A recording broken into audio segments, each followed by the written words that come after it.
It's chicken. It's chicken. Yeah, you rock, it's... Well, what are the lyrics to that? You got pretty close. It's tricky. It's tricky. I thought it was trickin'. No. Because you're tricking. No. You're doing a trick. It's tricky. That's ridiculous. So's the game. We're talking a game where you're doing 5 and 6 spin, turns, roundhouse kicks, and still keeping your board somehow magically in the air beside you. That you're spinning like a throwing star. Is it worth it for, in the Final Fantasy VII Remake, for them to make the snowboard game as feature-rich as an SSX? Probably not, because then people wouldn't want to play Final Fantasy VII. Be like, wait, I got to the snowboarding part of the game. Well, I don't need the rest of the game anymore. Welcome to Two Fat Guys Talk, episode 84? Yep. 84. We are... Who are we? Well, my name's Carlos. I'm Dave. Where do we hail from? Well, many moons ago, upon this very earth, we were born. And then Dave got murdered.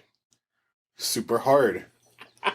This podcast is, I wanted this podcast to be about revisiting old topics we've talked about before on the show, and seeing if, perhaps a topic we've discovered we were totally wrong about, or we have some additional insight into. And Dave's like, sure, let's do it. And I get over here, and Dave's like, I didn't fucking go look up any topics. And I'm like, you motherfucker. It's not that I didn't look up any topics. It's that I can't think of too many that is worth revisiting. Right, so you didn't look up any topics. So, I guess before we jump into that, how you been doing, Dave? Not bad. Not bad. Been playing Guilty Gear. Guilty Gear Revelator, the demo that pretty much is the full game. With better legacy controller support than Street Fighter V. Yes. More characters. Yep. More storyline. More story. Wait. More storyline in one character than the entire Street Fighter game. I mean, the only thing the game's missing is the actual story mode, which is just the story with no gameplay. And a couple characters' arcade mode storylines that they hadn't quite made it in, and the English voice acting. And a few characters like Raven's not in yet. But those are all DLC. Or Kum Jae-hoon. Yeah, they're missing those, but I mean, it launched with way more content than Street Fighter, which is hilarious. I mean, but let's... I still wonder how this is a demo, exactly. Well, it really isn't a demo, that's the thing. This is the pre-order and get most of the game ahead of the time. So that you can run tourneys and shit. So you can run tourneys or practice the game or whatever. So it's not so much a demo as a pre-order incentive. But even then, this is damn good. It's like, what's that Steam Early Access thing called? Greenlight? Steam Early Access, I think it's called. No, not Greenlight, the one above it. Where you can pay for a game and get a beta of it. Yeah, it's early access. Kind of like that, but probably better than most of the early access games. Yes. Other than that, I've been playing Xenoblade Chronicles X on the Wii U. Yum. And I've put many, many hours into that. That's pretty much it. Catching up on TV series. Such as? Well, The Walking Dead, Grimm, Yeah. Castle. Yeah. Haven't gone to any of the ones I've told myself I've got to, like Green Arrow or The Flash or Daredevil. Just haven't found myself caring all that much. I hear you. Been reading the manga of School Life. Mm-hmm. And much to my disappointment, they're borrowing aspects of The Walking Dead. And while I accept stuff like that would happen, do you care about spoiler without going into character? I'm not going to watch School Live anymore. Fair enough. I'm already scarred for life. Spoilers and offensive content in case we didn't warn you about it yet. After the show ends, the manga still continues, and they leave the school, end up at a university where there is 2 different factions, and stuff starts going bad. Gotcha. Without going heavy into stuff. Also, I'm pretty sure two of the 4 girls are completely insane at this point. Yeah, I imagine that scenario would do that to you. On the one who was playing the mother role in that show, they reveal after they leave the school that she had a little sister. And they go to her school. And she's a zombie. And I don't know if the main character, I forget her name. Yuki. If Yuki had gotten the little bear yet in the show in episode 1, I don't know if she had that yet. But it's something that she gets on behalf of her teacher. And she leaves it at this boarded up room inside the school, and the other girl goes back in trying to find her sister, and then comes out with this little girl, who I'm pretty sure, with the exception of her, is the bear. Huh. Where Yuki no longer sees her teacher. Okay. She's moved beyond that, and she sees the world as it is. Okay. From the way I've read it, sounds like the other girl's kind of gone off the deep end. I imagine that was inevitable. Almost lost the shovel wielder. She got bit by the teacher. Why didn't she turn into a zombie? Well, it turns out that this wasn't so much a zombie outbreak as it was a biohazard weapon. Oh, okay. That meant that the school was one of the safe zones, had a bunker underneath with labs and a potential antidote. Gotcha.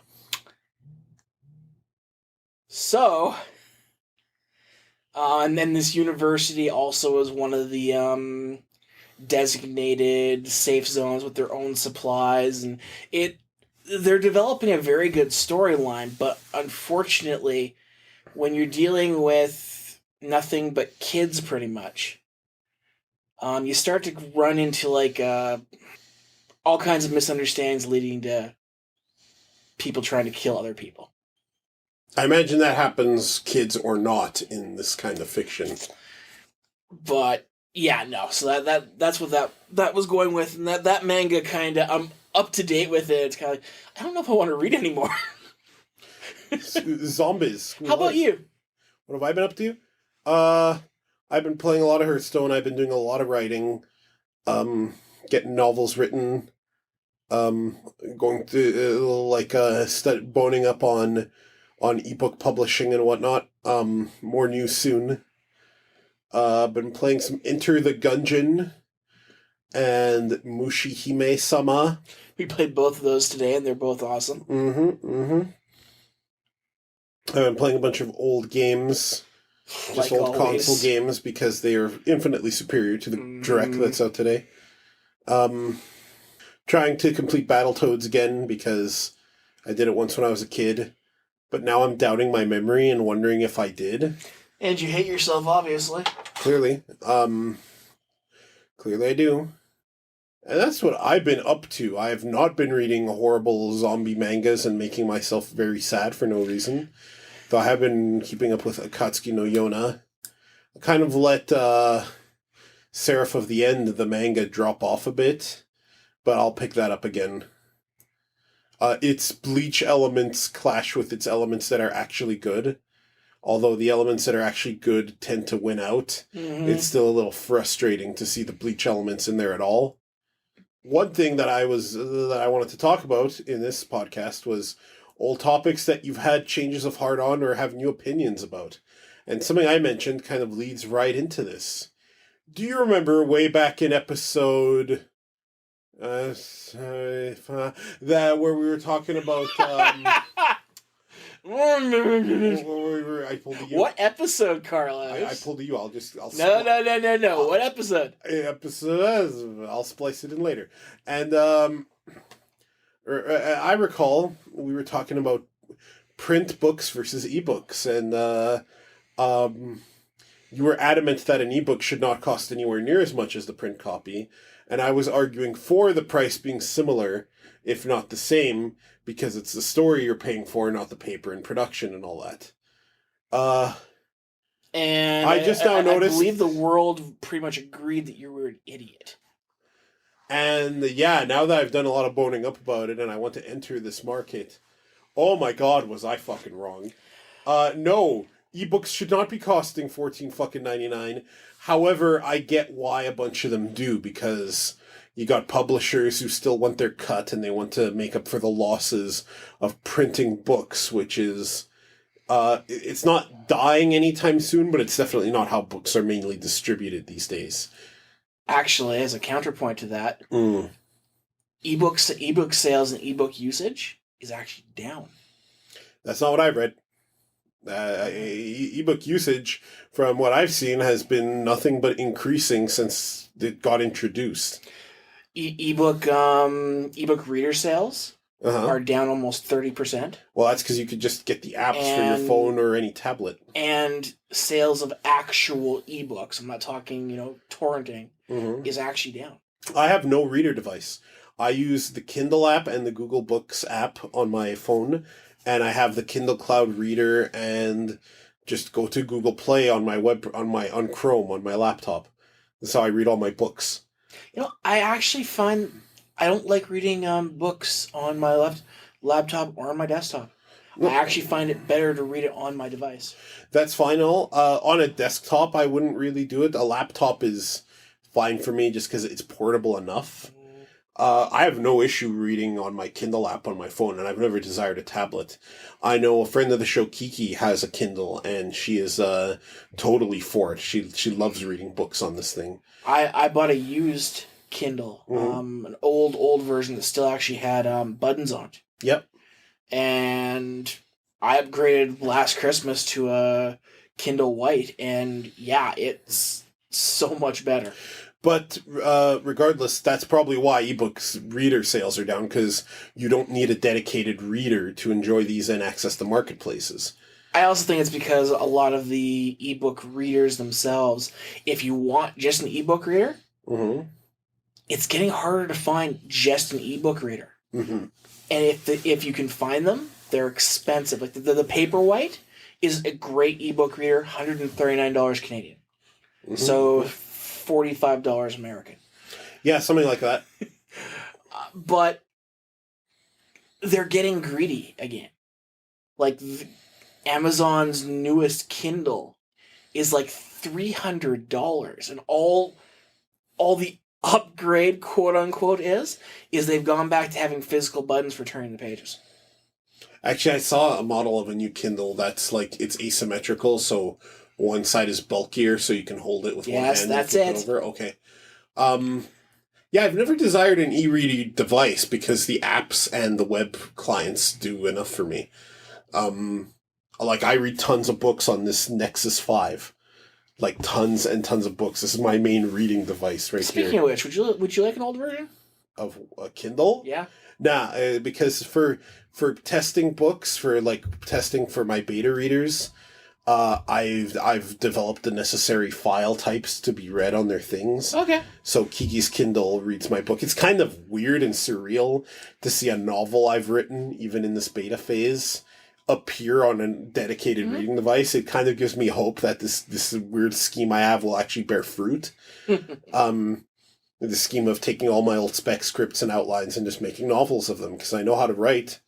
I know how to do it. I have a narrative serial podcast that I write for all the time, and why not try to monetize it? It's a long con, mind you.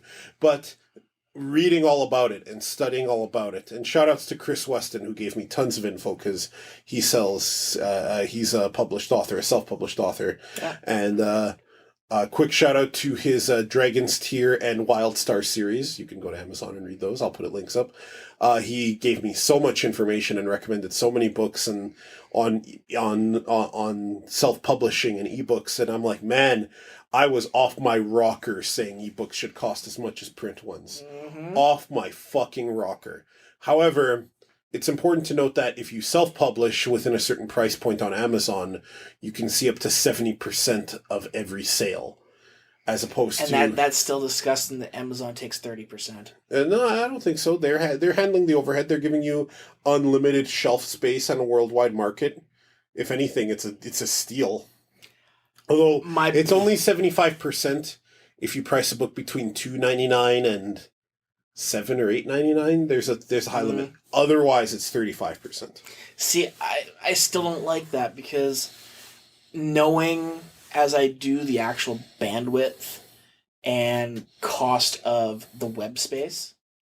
No, an ebook's just a little HTML file. I know. It's an HTML file, and it's under... Most ebooks are under a meg, let alone 5 meg. Yeah. So the actual... If you sell one book, they paid for their hosting and bandwidth for the next year. I understand that, but they're still providing the marketplace. I know. And 70% on your thing is... compared to actually having a publisher? It's like... Yeah, you're laughing. Yeah, you. That's almost a lot... Like, that can be anywhere from tens to hundreds of times more you'll see per book. Yeah. So, and that's the thing. I was reading all about this and reading success stories and seeing what these self-published authors are doing, and it's no joke that there's a reason these books are priced so low, because that's kind of that market. And I was off my rocker suggesting otherwise. I mean, so that's what I wanted to go back and say. I was dead wrong there. I still believe that I've heard that print sales are actually up. I would have no problem if, by buying the physical book, I got access to an ebook version.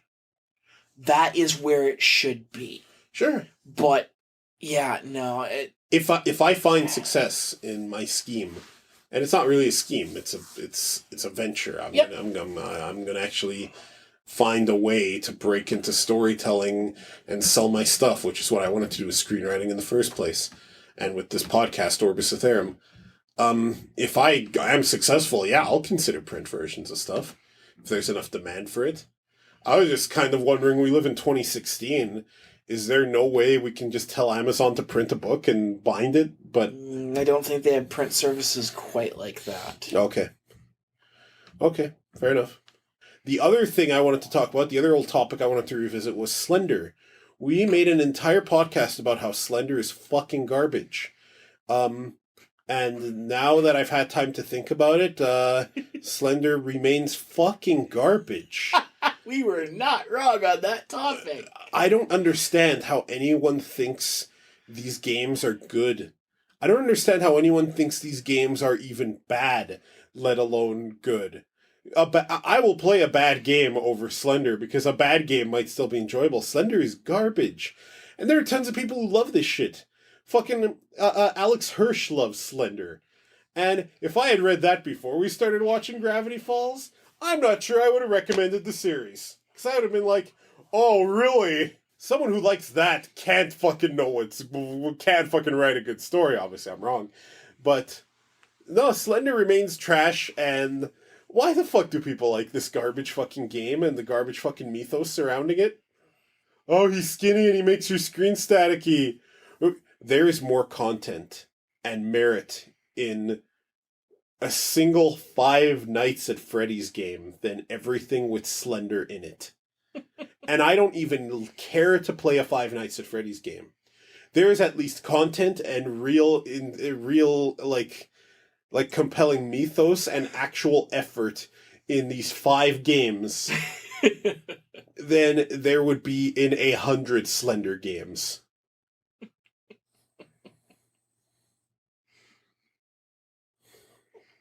Well, Slender is jump scare 101. Well, so is Five Nights at Freddy's, But Five Nights at Freddy's has something Slender doesn't, and that's actual mechanics. Like, the mechanic in Slender is manage your stamina so you stay ahead of Slenderman, and you can just keep running. So basically, the basic movement option of Diablo 2, someone made a fucking game out of this.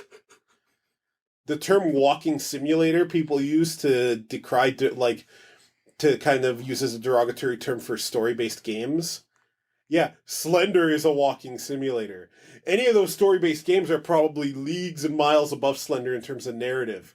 And sure, they might have walking simulator elements, but in Slender, that's it. It's the same one jump scare and a garbage game around it.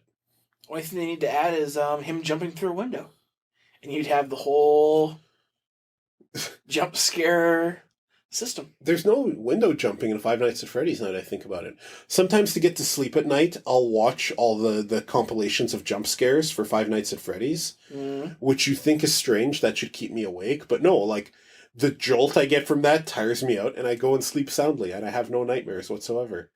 I'll also sometimes watch Monster Bug Wars before bed, and certain horror movie scenes. And I'm not a big fan of horror movies, but sometimes I just want to see a guy melt. No. I'm like, okay. Nope. That was frightening. All right. Time to go to sleep. Yet, thinking about Yuki Yuna, or Madoka, or Gravity Falls even, and I will lie awake at bed at night being like, oh my god, what if bad things happen to these characters? Well, thanks for listening to our podcast, folks. Carlos and Dave Animator. Oh, I did the wrong site. Should have been twofatguystalk.com. Yeah, we're not quite done yet. Oh, Dave, present a topic. Well, it's not so much an old topic as it is just a current one.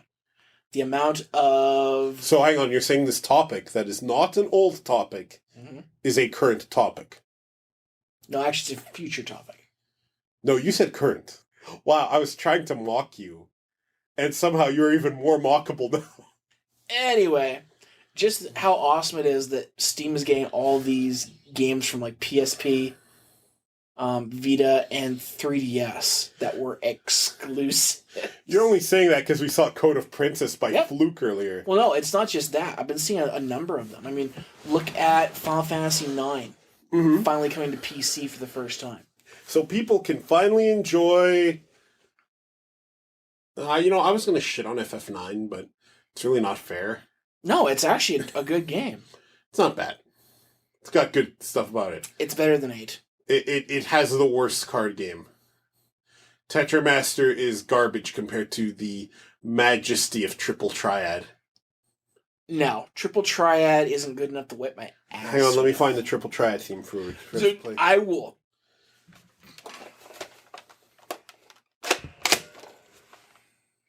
For those of you who can't see, because this is an audio podcast, Dave has this, like, revolver Nerf gun that he's aiming at me, and his threat to stop me from playing the Triple Triad theme is soft foam darts. So let me just go find it. Actually, that'll get us a copyright hit. What, mentioning Nerf? No, playing the stupid Triple Triad theme. It's still used in Final Fantasy XIV, so... Yes, it is. So I'll just hum it. No, don't shoot me! Don't! There's soft foam! Stop it! Your gun sucks.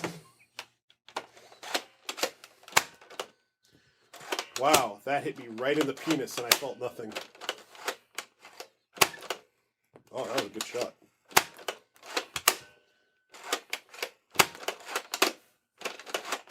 Why do you have mismatching colors on this? Stop shooting me! This is bottom of the barrel for this podcast now, eh? Folks, you want to listen to Dave shooting at me with Nerf gun? Not even watch. Just listen to it. This is what we hope will one day get popular. Just want you to know that. People are going to be like, oh man, I need to watch my daily gamut of internet people. Game Grumps, Best Friend Zaibatsu, Angry Joe, Angry Video Game Nerd, and two fat fucks shooting Nerf guns at each other, audio only. Yeah, so Code of Princess is coming to Steam. And it was a 3DS game, and I remember watching videos and thinking, I really want to play this fucking game. Because it kind of looks like Guardian Heroes, but unlike Guardian Heroes, it doesn't look like trash. Guardian Heroes is one of those games everyone loves that's wildly overrated. Never really followed it, to be honest. It's a treasure game that's kind of like side-scrolling beat-em-up meets RPG, kind of like Code of Princess. Code of Princess also looks like it should be an Arc Sys fighting game. Yeah. It even has a fighting game title. Code of Princess. Just playing with these fucking foam darts he kept shooting at me. Something else to bring up from an old podcast. Mighty Number 9. Oh yeah, where the fuck is Mighty Number 9? I'm still mad that Call isn't playable, except in that one online mode. But they can totally make it up by making her the main villain. Also, where the fuck is the game? Nobody knows. It's been pushed back over and over and over again. People were like, oh, it's the Mega Man savior. And I was talking about how people are going to be really upset when Keiji Inafune, who's a big fan of Western games, presents them a game that's not quite like Mega Man. And I admire that about him. What I don't admire is, where the fuck is the game? What Kickstarter things are you waiting for still? Oh boy. Wait, hang on, I'm getting a feeling of deja vu. We talked about this not too long ago, didn't we?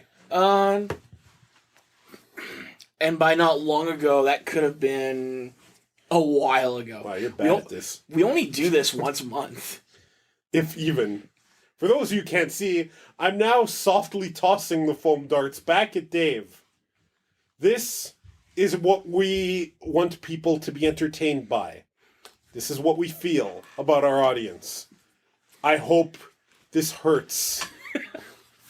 Kickstarter is a good topic, though, because Kickstarter's kind of fallen by the wayside in more recent times. You're not hearing about any major work being done on there because a lot of faith in the Kickstarter system has fallen off. Now, are you talking Kickstarter specifically or crowdfunding in general? Well, crowdfunding in general, actually. Yeah, okay. Because I know some games have recently been, like, seeing good success on both Greenlight and on the crowdfunding campaign, like Arcadian Atlas. Arcadian Atlas? It is a Final Fantasy Tactics-inspired tactical RPG, 2D, that I've been following on Twitter. Okay. Partly because I think someone saw my our Let's Play, me, Po, and Kiki, of Final Fantasy Tactics, and they were like, "Hey, what do you think of this game?" And I'm like, "I never even heard of this before." That's not the one that I kickstarted and that almost disappeared. No, you were talking about one that I thought was Arcadian Atlas. Okay. No, Arcadian Atlas is 2D and definitely styled after games like Tactics Ogre and Final Fantasy Tactics. And Disgaea, I guess, by extension. Look, for a second there, let's deviate off of crowdfunding.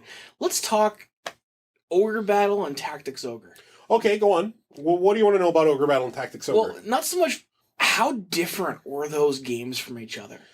I mean, if you were a fan of Ogre Battle and you picked up Tactics Ogre without reading anything on it back in the day, how pissed were you that all of a sudden you didn't have the same style of awesome gameplay that was Ogre Battle? Friend of the show, Kiki, has played Ogre Battle to death, and it is through her gameplay that I know about most of the game's characters and endings. She and I and my brother Poe are currently doing a Let's Play Final Fantasy Tactics, which is pretty much it's actually by some ex-Enix Tactics Ogre people who became Square again when Square and Enix merged. Mm-hmm. So I'm trying to imagine, if I was a big fan of Ogre Battle, and I kind of liked Ogre Battle in small doses, I thought it was a bit too ambitious, a little too micromanagey for my taste. That it was. But I mean, yeah, that's a big shift. You go from an entire army, and your units are collections of characters who you're arranging according to their strengths and weaknesses, where you're going to a small squad, and your units are individuals, each one much more important to your squad. You're going from a big Mode 7 map to a small grid-based thing on an isometric view. And I guess the soul of the combat is still there. It's definitely more about tactics and positioning and trying to eke out an advantage through positioning and through superior numbers, for sure. But it's also very different. It's kind of like saying, yeah, Mario and Mega Man are both platformers, so they're the same game, right? Well, No, they're wildly different from each other. It's like going from Mario 3 to Mario RPG. I would argue it's more like going from a Mario game to a Mega Man one. Because they're both platformers. Platforming is the main focus, just like how strategy and tactics are the main focus of these ogre battle games. But the means with which you do that genre are now wildly different. Yes. Yeah. Yeah, I know. I was just thinking about that because actually, that Ogre Battle was the first game I bought off of eBay. Mm-hmm. Or should I say, I bought it for my friend, learned from my mistakes, and got it for myself for about $50 cheaper. The Super Nintendo version or the PlayStation 1 version? Super NES. Mm-hmm. The PlayStation 1 version, the only problem with it is that it had obscene load times before fights. Otherwise, it was the superior version. Also, some of the attacks were renamed. Like, the Fairy Light attack Jihad in the SNES was renamed to something that wasn't the word jihad. Yeah. I've actually had both versions now that I think about it. Mm-hmm. And yeah, the loading times were bloody ridiculous. However, playing it on a PS2 alleviated a lot of that.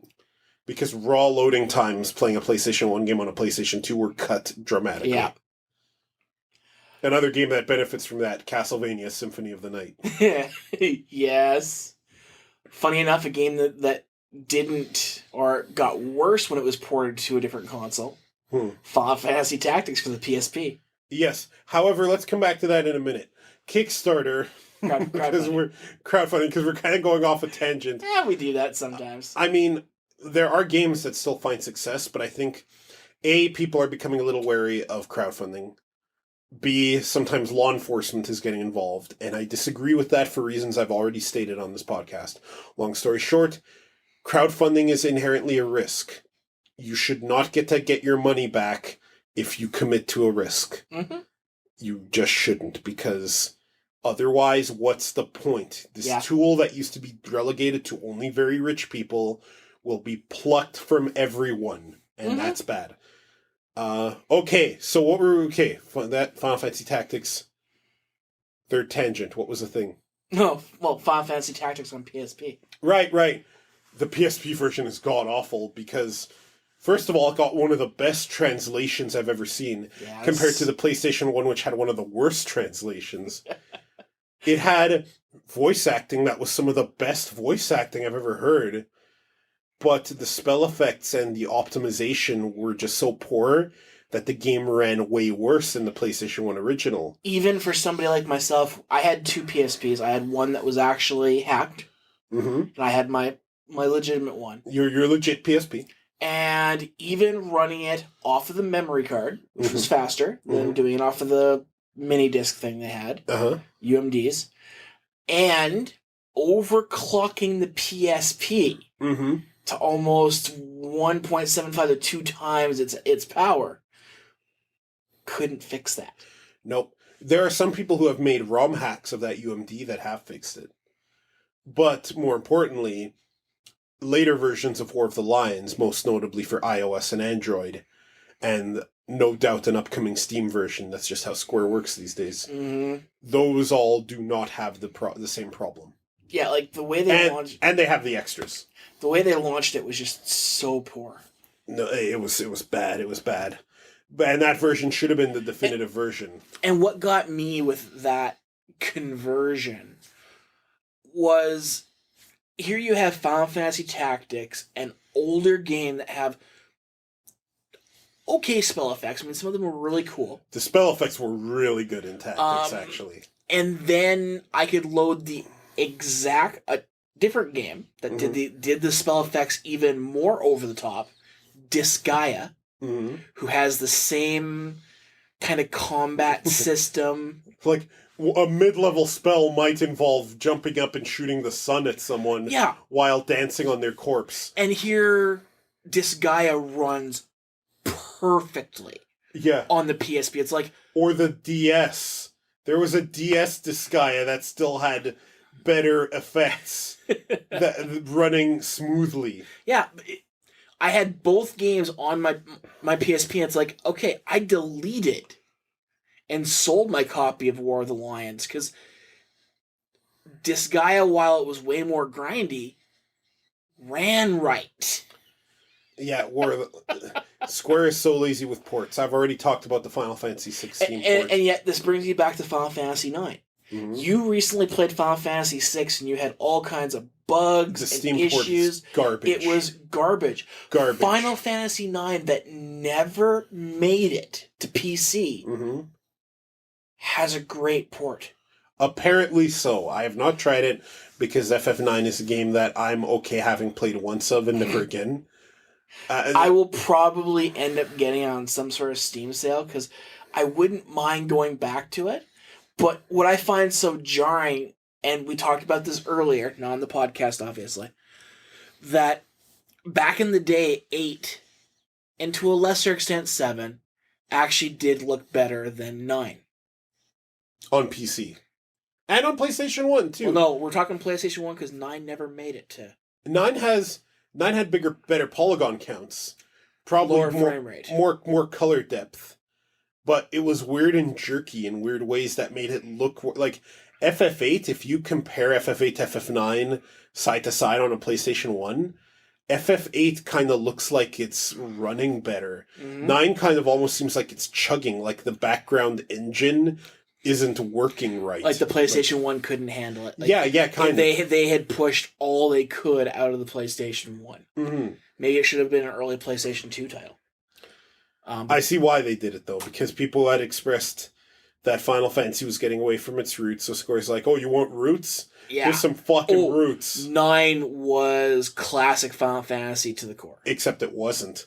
When you finally delved into the story and mechanics of it, it is just as new and janky as any other Final Fantasy. Yeah, but it went back to the more fantasy aspects of stuff with the steampunk influences of the early games, where it abandoned the draw system, which a lot of people had problems with. I think they were just whiners. It replaced it with something that was way more grindy. They replaced it with basically your weapons were materia from Final Fantasy VI. However, I will say this, though. That system still let you keep the spell permanently when you learned it. And every character in 9 was unique. Yes. In both 7 and 8, except for their individual limit breaks, every character was the same character unless you had materia or guardian forces. Yes. Even in 6... the uniqueness, some characters were more unique than others. You had characters like Sabin and Cyan, who had 8 distinct attacks, and Edgar and whatnot. And then you had a character like Terra, whose distinct attack was to go Super Saiyan. Or a character like Celeste, whose unique attack was to absorb spells.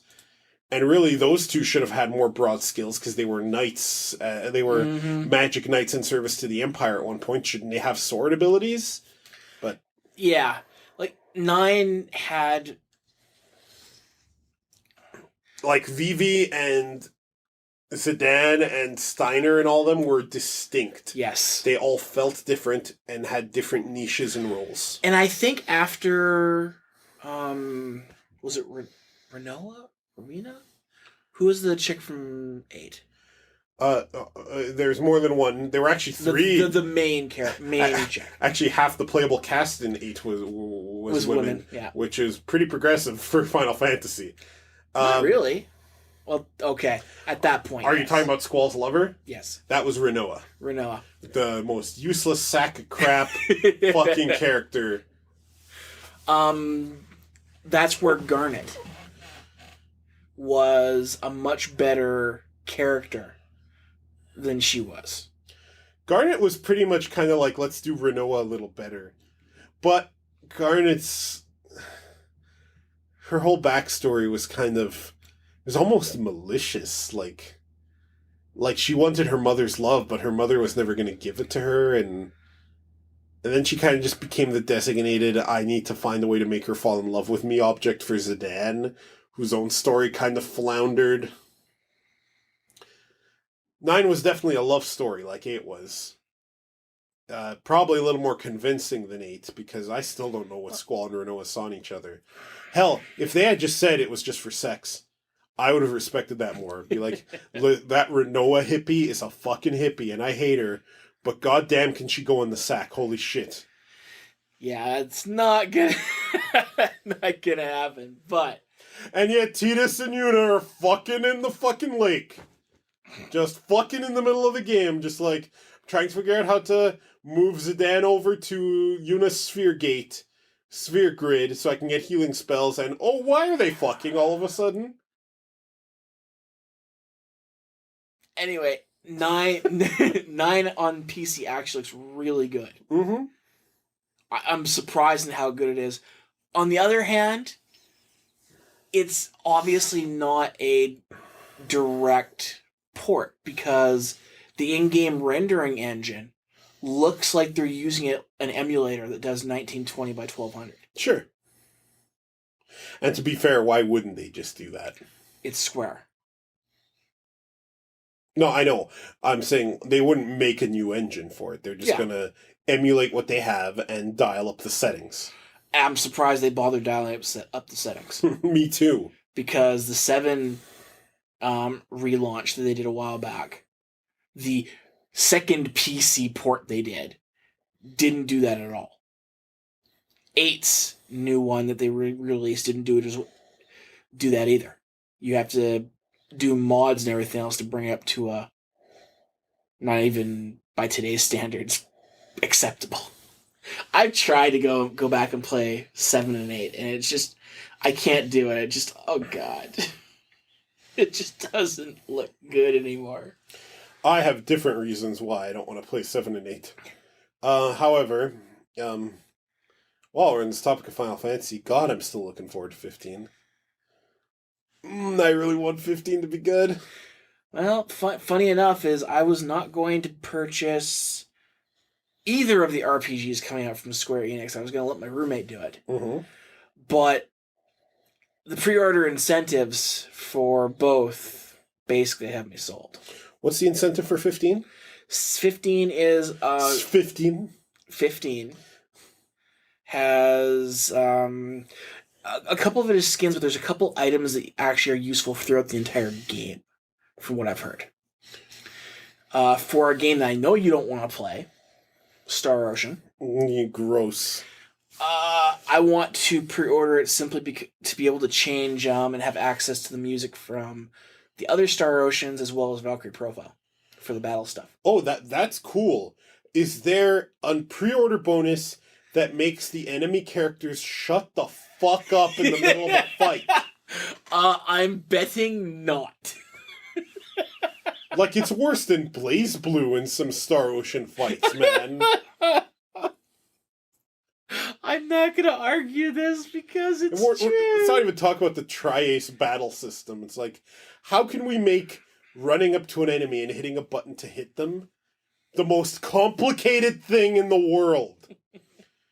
Shout-outs to Kix, maker of Aces Wild, to Tyler Doak. And Aces Wild is fantastic. He loves Tri-Ace systems. I don't understand why. He's way better at making battle systems than all of Tri-Ace. I disagree. Except Valkyrie Profile.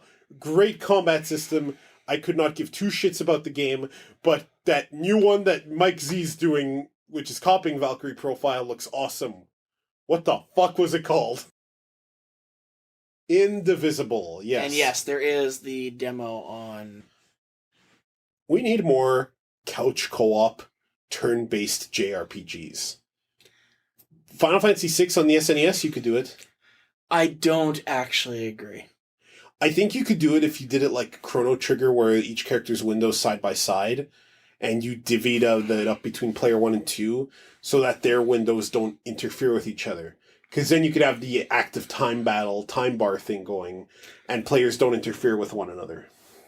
Let's just turn back what you said there, and let's just say we need more couch co-op games.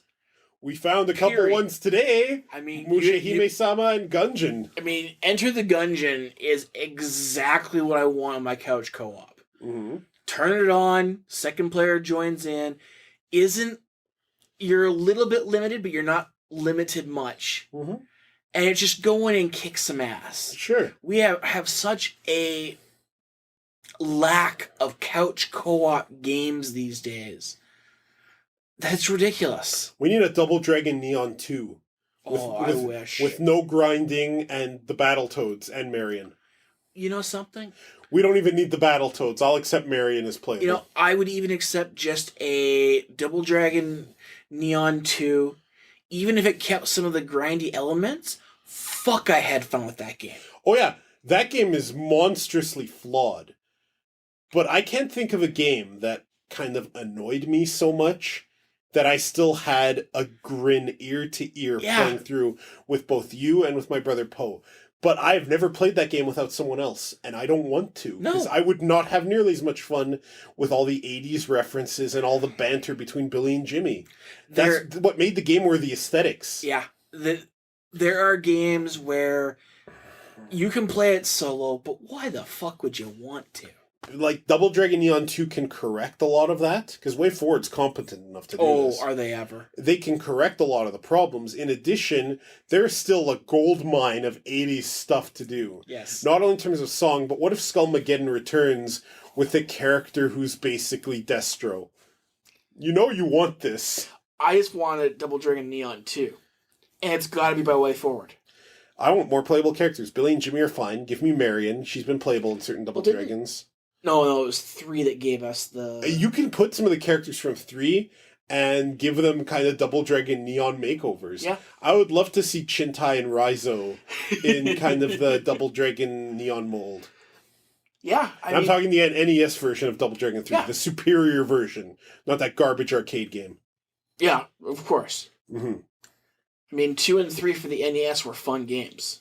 Hell, even frustrating, but fun. Double Dragon Neon, Skullmageddon's theme is just a remix of a Double Dragon 1 theme on the NES. Yeah. That was never in the arcade version.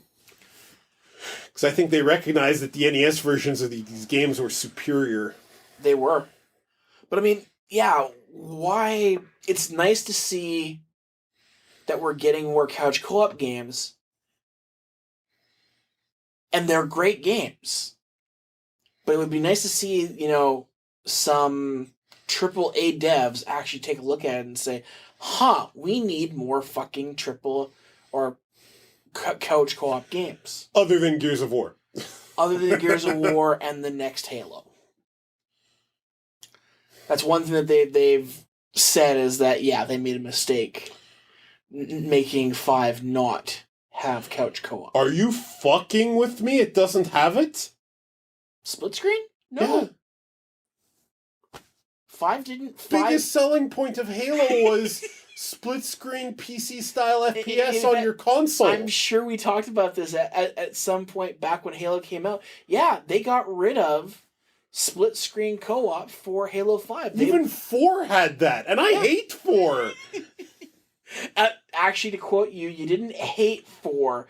It just... There were no real boss battles, and the ending was a quick time event. It's grown into hate. Okay. The seed has sprouted within me. Fair enough. I turned into a witch, but then I'm like, this is stupid, and I turned back into a person. Fuck QB. So that is... Halo 5 did not have couch co-op. The first game that did that, and they did so that they could keep the graphical fidelity. This is one time I kind of wish that was released on a Wii U, because then you could just do the second screen garbage. We gotta try Pokken. I keep getting impressed by things I've seen. Pokken Tournament? Yeah. I want the next Smash Brothers game to be like Pokken Tournament. Can't see myself. It's a little Air Gates-ish. We were talking about Air Gates earlier, remember? I can see playing it, but I don't think it's a game I'd ever buy. I would love to see it rebalanced Air Gates. Well, yeah. That was the only... that game was super solid. Solid mechanic. And I'm not a big fan of 3D fighters, although I do want to really learn Tekken. I've been... learning Tekken has been on my bucket list forever. But that game's mechanics were good, and there was a bit of a learning curve. But once you mastered the learning curve, you could fight at a good level, as long as you were picking Tifa, Masuda, or one of the 2 other characters who could counter them. That was the problem. Exactly. And it was more Tifa. I think Masuda was technically better on paper, But Tifa was like Ryu on steroids. She could kill you at any range. Yeah, and I did. And there's nothing wrong with that. She was a blast on top of all that. Super fun to play Tifa. Yeah. Super fun to play Tifa. And so how can you hate her in that game? And the RPG mode in that game wasn't bad either. The RPG, that game looked way too good for a PlayStation 1 game. It looked like a fucking Dreamcast game. I don't understand how Square did this. Some PS1 games look way better than that system should have allowed. Like the Crash Bandicoot titles all looked amazing. And I would later learn that apparently Sony had special dev kits they gave to certain devs that let them kind of trick their way through. When you look at a late NES game, assuming there's no extra hardware on the cartridge, and some games did do this, it's not that the NES was more powerful later in its life, it's that devs knew what shortcuts to take, right? They knew how to get past the limitations. Well, PlayStation 3. Going into the PlayStation 3 generation, not only did Sony shoot itself in the foot, but the PlayStation 3 was a horror to code for. So I hear. And yeah, you got some really impressive games later in its life cycle after, people kind of forgave Sony for being assholes. Sony released proper dev kits for that fucking thing. And Sony basically had to stand up and actually help with a bunch of the work. And after they figured out how to code for it, no problem. I mean, there's as much as we want to shit on Sony for not having backwards compatibility for the PlayStation 3, there's an actual technical reason. Have you looked inside the 3? It's complex as shit. It's like an Atari Jaguar in there. The PlayStation 2 and the PlayStation 1 are easy to emulate because of their standard coding. The 3 wasn't standard, and to try and emulate a PlayStation 3 game, they tried with that frickin' PlayStation Now crap, but it's buggy as hell and it relies on your internet connection. Hey, while we're talking about free dev tools, can we talk about all these free tools that have been coming out lately that are like enterprise-grade tools? Sure. Everything from Google's Photoshop plugins that used to cost hundreds of dollars being released free, to the animation studio software that the Miyazaki films and some American animation studios used, having a free version that's almost as good as the full. Yeah. To free Crysis-based game engines, to free art tools and whatnot. There are a lot of really powerful utilities being released for absolutely $0. $0 until you look at the contract for if you ever want to release a game on it. Oh, sure, but a lot of them even aren't that restrictive. The Amazon engine, the Crysis-based one, the only restriction is that if you released a web-based game, it has to use their web services. There's not even a restriction on a single-player game on that thing. Granted, everybody took a look at that and was like, yeah, no, we'll go use the other guys. I don't see what, if Amazon's web services work, I don't see why you couldn't build an MMO in that thing. They're not telling everyone to have an Amazon account, they're just saying use our online framework. I realize. Look at how many games that we've seen that all of a sudden people are like, look at how good this looks in Unreal 4 or Unreal 5 engine. I remember a while back somebody actually went and did the original BioShock, the first level, and showed how good it can look in an Unreal, I think back then it was Unreal 3 engine or Unreal 4, whichever one. And it's like, yeah, the physics you can pull off with the water and everything else looks so much better. And so, of course, when you look at BioShock Infinite, which uses the later engine, it's like, yeah, this is very, very pretty. I have a hard time taking modern Unreal Engine games seriously when I look at Xrd and it's using a previous version of the engine to make quite possibly the most beautiful 3D models I've ever seen in a game. When PC Gamer puts aside their console-hating bias and goes, that's the best thing I've ever seen, you know you got something. Yeah. But it's a very robust tool. And a lot of these robust tools are just available. And it's nice. GIMP came out of the Photoshop or the Adobe greed that they've had over the years. I still use GIMP. It's really good. There's no reason not to. I mean, the only reason that I would get a Adobe tool these days is just for my video editing. And even Adobe, the CS2 stuff is free. Too old. I've been having a lot of mileage from the Sony Movie Maker, the Steam Edition. Super good, with a few little hiccups that I hate, but totally super fast to work with.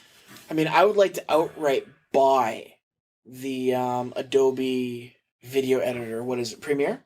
Yeah, except you can't anymore. Well, you can't. Number one, you can't buy an Adobe product outright anymore. You have to do a subscription model. And thanks to our Canadian dollar being, 3/4 what the American one is. We've been steadily rising, but it's still garbage. It's still below what I need it to be. It's too expensive to pay per month for access to the software. Sure. It just, no. And Photoshop and everything else. I mean, I understand why they did it, but fuck you. Microsoft's going down that route, though, too. They want Microsoft Office to be a online subscription model. And, I mean, Office is a little harder. Without getting too much into my job situation these days, let me tell you this. Nobody who is looking for a professional copywriter wants someone who doesn't know Microsoft Office like the back of their hand. And I am someone who has, I have a version of Office on my machine, a legitimate version of Office with a legitimate product key. Is it the latest version? Is it Office 365? No. Is it the last version before that? Yeah, and it still works fine in Windows 10. But I'm a little worried if I have to upgrade because I don't want to do a subscription service to Office. I think I'd rather pay bulk their ridiculous asking fee. And I still have a hard time justifying that when LibreOffice is almost as good and completely free. I think that's another reason why Microsoft wants to go to a subscription model. So that they can bring the price down to a affordable per month cost. There's also Google's Online Suite, and they have a business side to that. And I like the last company I worked for used Google. They used Google's online services, and it was really good. The collaboration and everything. Like, is it Microsoft level? No, Microsoft's been doing this for 8 billion years. Yeah, but it's still really good. Yeah, so free online tools. Free offline tools, too. That, too. It's nice to see that they're giving us some access. I mean, if you give us the introductory tools. We're using Audacity. We are literally using an advanced audio editor and recorder that is completely free and have been since the zenith of this podcast. Yep. Oh, Audacity's awesome. Still a few hiccups now and then, but nothing we can't get around. I mean, it's been stable. So free tools that can do business level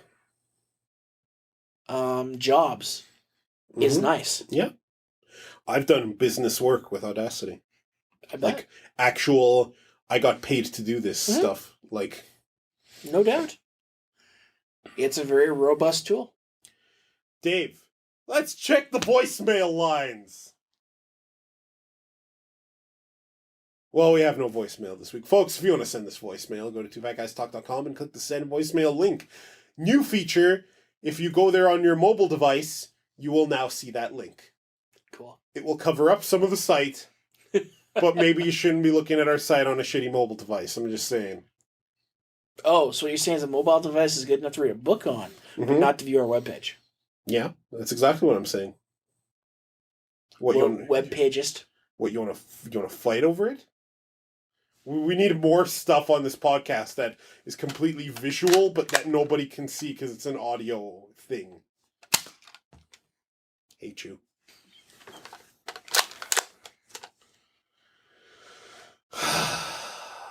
Got anything else to talk about?